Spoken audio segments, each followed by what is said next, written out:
je crois que vous avez exagéré le fait que les animaux luttent entre eux pour leur survie. Ce n'est pas ce que j'ai observé dans mes voyages en Sibérie. Voyez vous-même, mon cher Kropotkin, la concurrence est inévitable. Il naît toujours plus d'êtres vivants que la nature ne peut en nourrir. Prenez un arbre et une population de chèvres.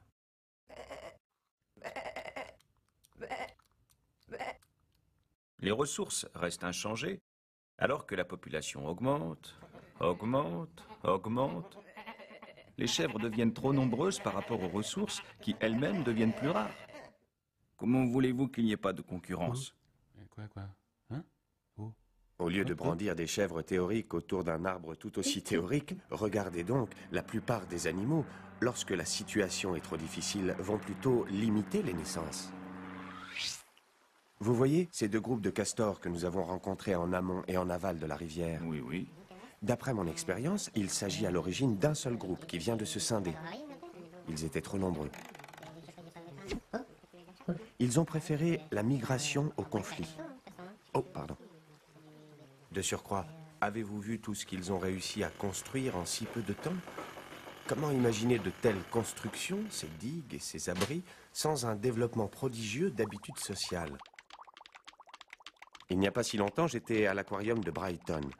Un crabe des îles Moluques était tombé sur le dos, dans un coin du réservoir. Pendant 2 heures, oui, 2 heures, j'ai assisté à la plus tenace et à la mieux organisée des tentatives de sauvetage de crabes. Tous ses compagnons se sont relayés par équipe de 2, se remplaçant à tour de rôle jusqu'à ce que le malheureux soit tiré d'affaire. Et je pourrais vous citer des milliers d'exemples d'entraide dans le règne animal, des singes aux oiseaux. Des moineaux, m'a-t-on raconté, ont réussi à mettre un faucon en fuite et celui-ci a fini par se cacher dans un buisson. Je veux bien accepter vos exemples, mon ami, mais votre insistance me paraît quelque peu suspecte. Nous savons tous quelles sont vos idées politiques. Vous n'avez jamais caché vos opinions anarchistes, ni le fait que votre rêve aurait été de créer de petites communautés locales autonomes, fondées sur l'égalité et la solidarité.